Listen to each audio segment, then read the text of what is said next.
Welcome to the Soul Touched by Dogs podcast, the show for dog lovers who see dogs not as toys or tools, but wise souls worth our respect and care. I'm Anke Herman, and I'm your host. I talk to pawsome humans, people who do great work for dogs and their people. So come and join us for today's conversation. Hello and welcome, Andy. I'm super excited to have you here today. Thank you so much for having me. I'm excited to be here. Awesome. So now I always start with the same question. I always ask people, where in this lovely world are you based and what's your business with dogs? Yeah, so I live on the Upper West Side in New York City. My business with dogs really began with my Rhodesian Ridgeback, Koa. He's a therapy dog who brings comfort and joy everywhere he goes. And he's the inspiration and heart behind Koa's Rough Life, which is a business and a children's book series. Everything about our brand grew from our bond and the joy he brings in everyday life. Oh, so, oh, that's so cute. Like, I've seen a picture of him, like, so adorable. I just love Rhodesian Ridgebacks. They're just, adorable goofballs. He is a 96-pound, lovable little, I want to call him little because he's my little lush. I know what you mean. Like, I've got like a 120-pound baby, and I call her little. Like, she's always going to be my little baby, even though Yeah. she's like more like a bear, right? Doesn't matter. So, did you get him as a therapy dog to start with, or how did that come about? Yeah, so I actually got Koa because I'm a long distance runner. So I wanted a running partner. And so they Rhodesian Ridgebacks are our top five long distance runners. And so that's the original reason why I got him. So I wanted him as a pet and we are going to do marathons together. They have these events where dogs can enter as for marathons. And so that's why I actually got him. And then it was approximately 2 years into our lives together, when I was really looking for a different way to make a difference. I've been volunteering ever since I was about 9 years old. Volunteering and service has always been a big part of who I am. And so I was talking with a friend, and she had mentioned that Koa had the perfect temperament to be a therapy dog. And I was like, that's a great idea. And that idea just stuck with me. So about 5 years ago, we went through the training, he got certified and officially became a therapy dog. And we've been volunteering together ever since. Wow. So, what does a therapy dog need to know? Like, what is asked of a therapy dog? Yeah. So initially you go through more of an evaluation to see if your dog can be a therapy dog. They have a certain type of temperament. They have to be more calm. They kind of have to not react and be able to take on commands well. Especially in hospitals when there might be a specimen on the ground and you want to say leave it and they have to actually leave it. And so they at first you do that and then you go through 2 months. Mine was a 2 month training. But before that, as soon as I got Koa, I've actually trained him immediately. So we went through family manners. We kind of sort of did that original training, just the original commands. Just because I live in New York City, I needed someone who can always, just stay by my side. And because he's good, I knew he was going to be large. And I'm a tiny girl. I'm 5 feet and 3/4 of an inch. And I weigh approximately what Koa weighs. And so I knew at some point he could overpower me if he wanted to. If he saw something he wanted, I would go with him. And so I thought training would be a great idea, especially in the city when there wasn't that room for him. I don't have a big lawn for him to play. Central Park is our playground in the mornings, which is off leash, but you need the commands for him to come back. So we had that training. So he was pretty well trained before we did the therapy training. So after about 2 months of training where, they test about they kind of like make noises and kind of just like poke around and make sure that your dog doesn't react to any of those. You immediately fail if your dog jumps on someone. And with Ko, if he jumped on someone, he could take people out. So, but he's not a jumper like that. The only one he gives hugs to is me. So thank goodness. Yeah, and so after that, you go through a certification, which is just to make sure that you're able to be on your own. And one of them is an on-site where they watch you perform the service. And then you get recertified every year after that. Mm-hmm. So that's fascinating. Just imagine you with a big dog. It's like mine is massive, but I'm big too. So she doesn't look up. But I also was very conscious of that when she was little. It's like I need to make sure she's not a puller on a walk, right? And she can't kind of get excited about any cat because she's like 60 kilos. Like, that's a lot of dog, right? And so I totally get it. So what does volunteering now look like? You mentioned sort of hospitals. So where do you go with him? So Koa loves kids. So we volunteer at the Children's Hospital and a school for kids with special needs, in addition to a few wellness visits, but mostly at the Children's Hospital and a school for kids with special needs. And so what does that look like? So you walk in there and then what? Yeah, so both of them are a little bit different. So at this school, so I volunteer on Fridays. It just works best in my schedule. And for this school, what happens is that we go through classroom through classroom, and we just say hello. And on Fridays, for some reason, the kids always have a little bit more energy. I think they know it's the end of the week. And one of the teachers once said that they were worried that they weren't going to get through the day. But once Koa came in, he brought a calming to all the students, and they were able to finish that day. And it was just really nice to hear that story. So we just go from classroom to classroom, and everyone just comes and pets him. And of course, here he comes. I don't know if you're going to be able to see him. Good.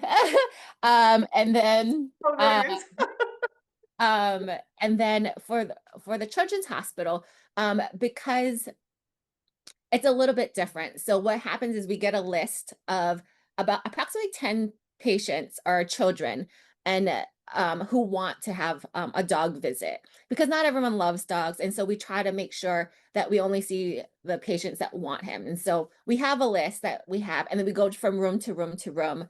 And then we just spend a few minutes with them just for them to say hi. Some of them stay in their beds and they just pet him on the side. Luckily, he's big. He can just reach over and pet him. And then some come and actually say hi to him if they're able to be mobile. So do you find that they also, have you ever had kids where they're kind of scared initially, and then like what's the impact? Like apart from like I probably wouldn't want to let him go if I was, but like what's the impact? Yeah, On the kids? so some kids want, like most kids who put their name on that list say yes. Some kids at the school had that hesitation, and because we go there every week, they start to get to know him, and they're like, oh, he's not so bad. And because of his size, I think the other thing is his size, right? He's like, oh my goodness, he's bigger than me. Because the school is from kindergarten to all the way to 12th grade. So it's one of those schools that have all the grades. And so the little ones sometimes have no fear. So they come and play with him. And then some of the older ones are like, oh, and then after a while they start and they pet him, and you can just see them just relax a little. There's something about Koa. He has this calming presence, and like his soulful eyes that makes him a natural therapy dog. He has this like uncanny ability to sense emotion, and he really offers that comfort to kids when they need it the most. Yeah. So do you also visit like adults, or do you say, well, okay, I really specialize on kids? Yeah, so for Koa, we do when it is specifically for wellness visits. So through our organization, they do have the ability to go to businesses and do a day of just wellness. And so we do those periodically throughout the year. They're more of a one-off. Koa also likes to go to this school for kids who are musically talented. And I think he loves them the most. And I don't know why, but he just loves them. And so when they do have exams, or, they are just a little bit more stressed about something, they do ask or request that therapy dogs go. And we usually try to always go to that one because Koa loves them. He has a connection with them somehow. And so we do love that one. But Koa himself is more drawn towards kids. So I specifically choose to do things with kids. Yeah, that makes sense. So what's, I mean, from from what you can tell, since I can't ask him directly, like what's his, I mean, do you find, does he get sort of drained by this? Like, do you think like, okay, I can do an hour and then he's got enough? Or do you feel like, because I'm thinking like walking somewhere and everybody pets me, I don't think I'd Yeah. I'd like that for very long. Like Exactly. how do you, feel, what's the impact on him? Yeah. So through our organization, therapy dogs are only supposed to work 45 minutes. I can tell that after about 30 to 45 minutes, Koa does get tired as well. I mean, he's just pouring out all his emotions out there, and he's like, whew, that was a long day. Koa is also double certified as a crisis response therapy dog. And so when there are those bigger moments, we do volunteer longer, and I just monitor if he does need a break. I will ask for it. We'll take a 10-15 minute break, let him rest, and then come back. Mm. Oh, that makes sense. I love that. I love that. I mean, I've seen sort of, like videos and things of therapists, Mhm. like these dogs when they're like at these kind of accident, or when there's like Yeah. big things going on, and they really do help for sure. So how did the book and all of that come about? So you obviously have something really strong going on there, right? So there's a lot of impact already. So now you've got a shop and you've got like, and how Yeah, and did a this coach's book. idea Yeah. come about? So I'm gonna start where Koa's rough life began. When I first started looking for bow ties for Koa, because I really wanted Koa to wear bow ties, I wanted something to capture his personality. Koa is Hawaiian for warrior.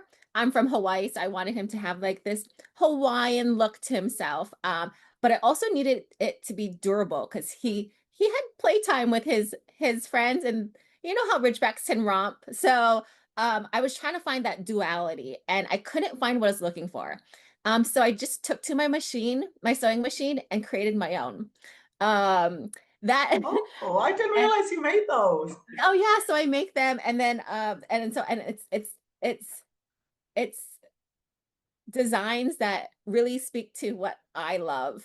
So I got to make my Hawaiian my Hawaiian print bow ties. And so almost every year I would try to go back to Hawaii and grab more fabrics just so I can have different looks. But then I ended up doing more for, all the holidays, and any kind of event I wanted. I made sure I had something, and I'd always want to do matching things.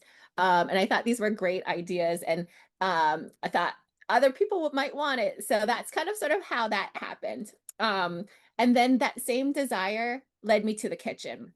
Oh. Dog food and treats are poorly regulated. They have this long list of unrecognizable ingredients, the constant recalls.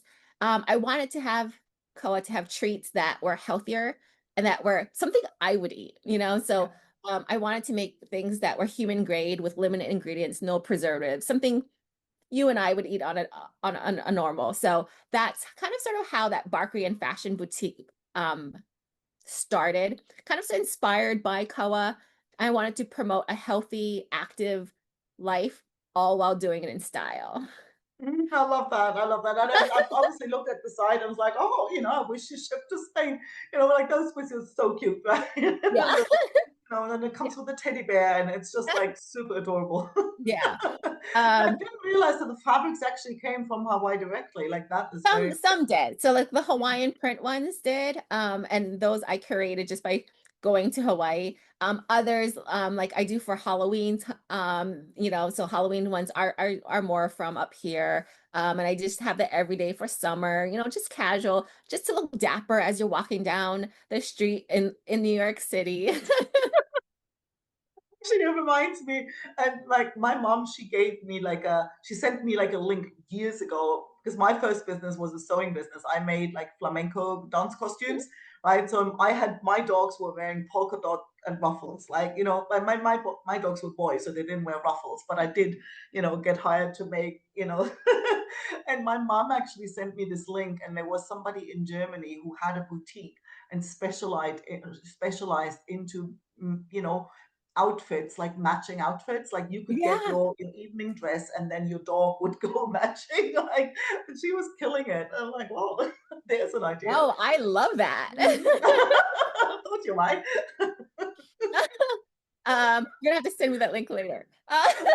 If I can find it, I don't know. This has been like many, many years ago. But yeah, that was the concept. And I'm like, oh, I could totally see that fly, you know, Yeah. because yeah. So that's kind of sort of how I got into the Barkery and fashion boutique, and then I expanded into children's books. My passion really is to educate with fun everyday adventures. I want to spark curiosity, so I want to create stories that make learning fun for kids. And I sat down one day and I just started writing. And what ended up coming out were these stories that were inspired by real life experiences exploring New York City. Um, Mm. our morning runs through Central Park, where we would pass by the sea lions and stop to see what they're doing that morning. Picnicking at Bryant Park, people watching there. You know, all those small moments during our daily lives that sometimes we don't take that moment to stop and really enjoy. And so I really want to capture that and put it into our stories. These are, I mean, this series is really a love letter to New York City, a city that's filled with energy, that has this history. You know, it has this heart that I really wanted to capture and really share with kids and families everywhere. I love that. So is that's a whole series then? So it's Yeah, not just so one I book, right? yeah, so I have three currently right now. Mm-hmm. And what's in the pipeline? So you have like the way you look at it, like, oh, I'm pretty sure she's kind of writing on. Oh, yes. So, yeah, so book one is about the Central Park Zoo. So you follow Koa on his venture to Central Park Zoo, and he starts on the Upper West Side where we live, and he gets breakfast, he walks through the park, and he finally ends up at Central Park Zoo, where he learns about the animals that live there. From the sea lions to the grizzly bears, penguins, and I added fun facts. So one of my favorite fun facts in this book is because we see the sea lions every morning. The sea lions are just very social animals. They sleep on these rocks, and they can hold they can be underwater for over 20 minutes. And I was just like, just watching them play. Like, that's one of my favorite, it's also one of my favorite facts just because I love the sea lions so much. And then, you know, it's kind of sort of this idea of turning Koa's day in the city into a fun day of discovery. That's a whole adventure then, because I mean, you Mhm. know, if New York City is anything, but it's not boring, right? You Yeah, know, exactly, exactly. So I mean, so it's kind of sort of that everyday kind of feel, and like yeah. there's that magic everywhere.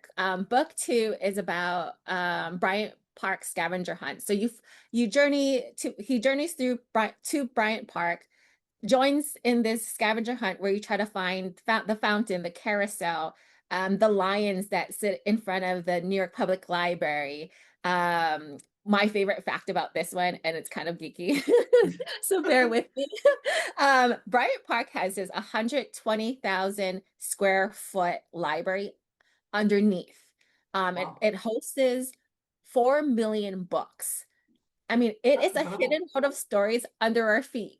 And it's just like you wouldn't even know that if you're just walking around Bryant Park. And so that I put that fun fact in there. It's one of my favorite Wow. fun facts. And then this one also has in the back for an interactive scavenger hunt that the kids can tear out and then just take and actually find those items. That's so cool. Yeah, and it has a dog-friendly recipe for waffles that he enjoys in the story. So this one has just a little bit more. And then book 3, which is my favorite, if I could have a favorite, You're allowed to have favorites. is Christmas Time in New York City. So he takes children on the holiday adventure through New York City. He experiences the season's most beloved traditions like the Macy Day Parade, Rockefeller Center Christmas tree, the Lincoln Center's Nutcracker, and it's blending that fun facts. It's with a heartwarming story about that magic of that season and spending it with family and friends.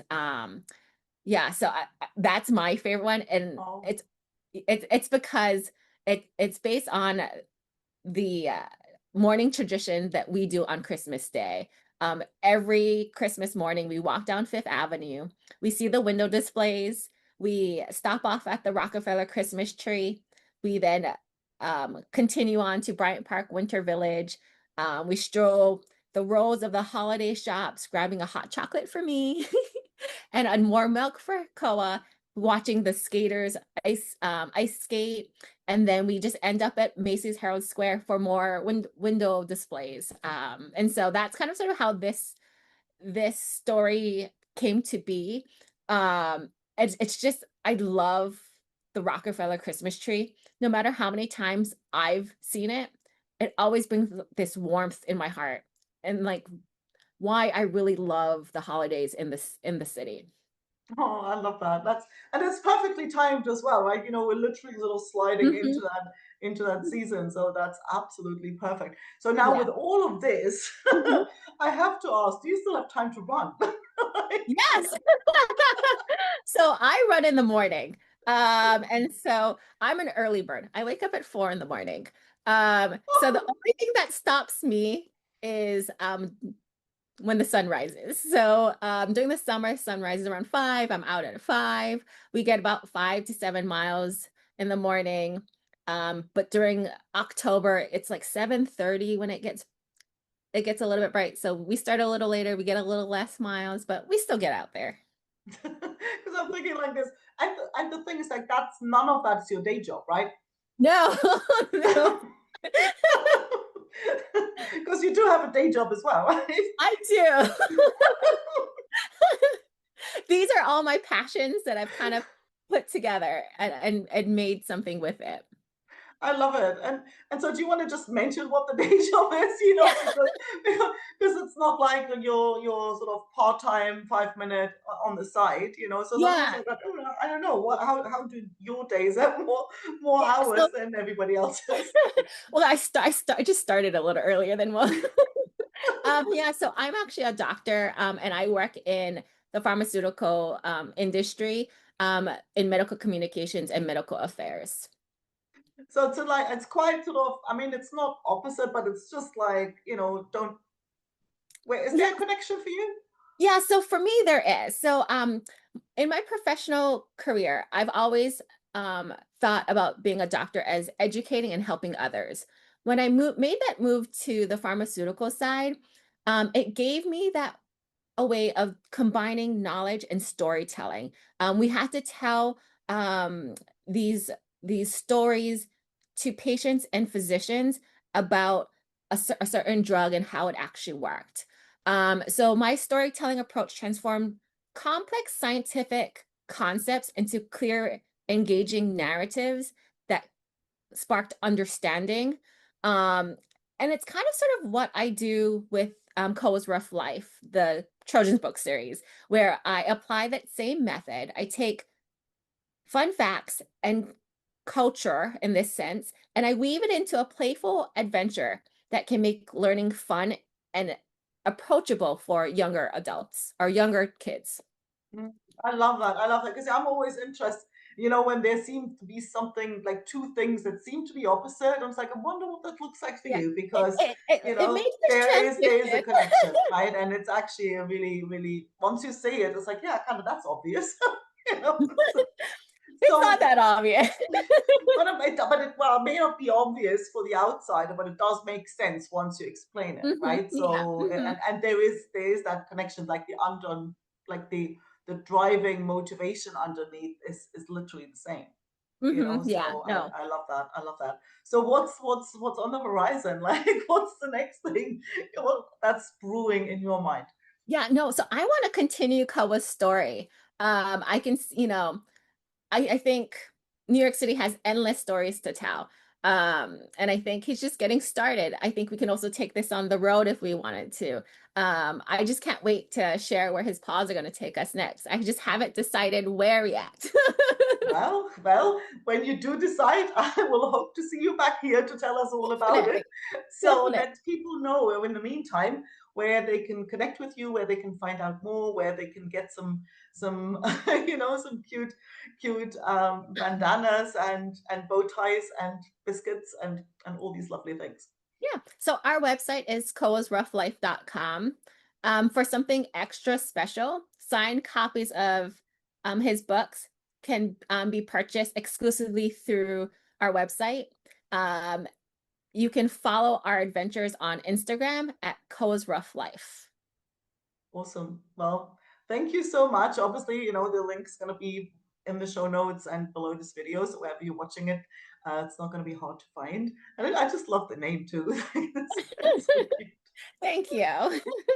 So thank you so much. And I love the enthusiasm. I love the mission behind it. And I'm really, really enjoyed it. Feel all inspired to plan another visit to New York. Oh yes, please do come. There's so many things to see. Maybe that will be the next book, more of a touristy one where you see all the, like the Statue of Liberty, stock exchange. Maybe that's our next one, Times Square. Oh, there you go. This is how ideas come about, right? Exactly. So thank you so much. It's an absolute delight, and I can't wait to have you back. Thank you. It's been a pleasure. Bye. Bye. Thanks so much for listening. If you enjoyed the episode, don't forget to subscribe and leave a review so other dog lovers can find the show. If you haven't already, head over to soultouchedbydogs.com and sign up for weekly doggy cuteness, tips, recommendations, and personal stories to warm your dog-loving heart. And if you know a pawsome human you think I should interview, I'd love an introduction. Email me at Anke, that's ANKE, @soultouchedbydogs.com.